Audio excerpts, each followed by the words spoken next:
Hello friends, दिस साई चेतन पाटील. ठीक आहे, आता आपण बघूया की काही डेजसाठी स्विंग ट्रेडिंगसाठी आपण कोणकोणते स्टॉक्स घेऊ शकतो. ठीक आहे, याच्यामध्ये पहिला आहे रेलटेल कॉर्पोरेशन म्हणून. रेलटेल कॉर्पोरेशन ऑफ इंडिया या स्टॉक्समध्ये एक ऑपॉर्च्युनिटी दिसत आहे आपल्याला. ठीक आहे, जर पाहिलं तर या स्टॉकला जर तुम्ही चार्ट वाईज जर टेक्निकली जर पाहिलं, ठीक आहे, तर या झोनमध्ये हा जो स्टॉक होता, ठीक आहे, मल्टिपल टाइम रिजेक्शन फेस करून डाऊन साईड जात होता. ठीक आहे, इथे बघा मल्टिपल टाइम रिजेक्शन फेस करतो हा स्टॉक या एरियामध्ये. रेजिस्टन्स रेजिस्टन्स रेजिस्टन्स इथे सुद्धा त्याने एक रेजिस्टन्स फेस केलेला आहे आणि तिथून चांगला फॉल झालेला आहे. ठीक आहे, सेम त्याच एरियामध्ये हा रेजिस्टन्स फेस करतोय आणि शुक्रवारी इथे चांगला ब्रेकआउट बघायला आपल्याला मिळतोय. ठीक आहे, तर सेम की याच लेवलच्या वरती जसं की 490च्या वरती जसं हा स्टॉक सस्टेन करेल तसं इथे तुम्ही बाईंग करून त्याला होल्ड करू शकतात. ठीक आहे, ॲज अ स्विंग ट्रेडिंगसाठी. ठीक आहे, इथं वरती तुमचे बाईंग प्राइस असेल, ठीक आहे, 490 टू 500 लेवलच्या वरती बाय राहील. ठीक आहे, आणि त्याचा जो स्टॉप लॉस असेल तो स्टॉप लॉस असेल या लेवल जवळ, म्हणजे 410 रुपयाच्या जवळपास त्याचा एल राहील आपला या लेवल जवळ. ठीक आहे, 410 इथे असेल तुमचा stop loss.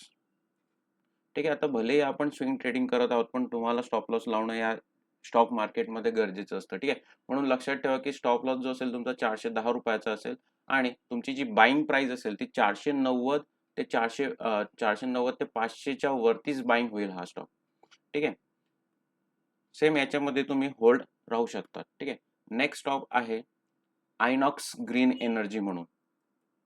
Inox green energy म्हणून. ठीक आहे, आता जर तुम्ही पाहिलं तर हा पण सेम त्याच रेंजमध्ये, म्हणजे जर पाहिलं तर सपोर्ट आणि रेजिस्टन्स याच रेंजमध्ये हा होता स्टॉक. ठीक आहे, आता जर तुम्ही या रेंजला पाहिलं, ठीक आहे, तर इथे बघा प्रॉपर रेजिस्टन्स, इथे पण रेजिस्टन्स फेस केलेला आहे आणि तिथून स्टॉक प्राइस डाऊन गेलेली आहे. ठीक आहे, आणि ऑलमोस्ट जर तुम्ही पाहिलं इथे खाली सुद्धा resistance resistance resistance resistance break, resistance resistance, आणि इथे ऑलमोस्ट त्या स्टॉकने चांगला प्रकारे ब्रेकआउट दिलेला आहे. ठीक आहे, तर इथे तुम्ही सुद्धा बाईंग साठी बघू शकतात आयनॉक्स ग्रीन एनर्जी म्हणून. ठीक आहे, सेम. आणि थर्ड जो स्टॉक असेल आपला स्विंग ट्रेडिंग साठी तो असेल हॅवेल्स इंडिया. हॅवेल्स. ठीक आहे, आता याच्यामध्ये काय लॉजिक आहे बाय करण्याचं. ठीक आहे, जर तुम्ही पाहिलं इथे डेलीच्या टाइम फ्रेम वरती, ठीक आहे, एक स्टॉक प्राइस जी होती ती एक ट्रेंड लाईन फॉलो करत होती.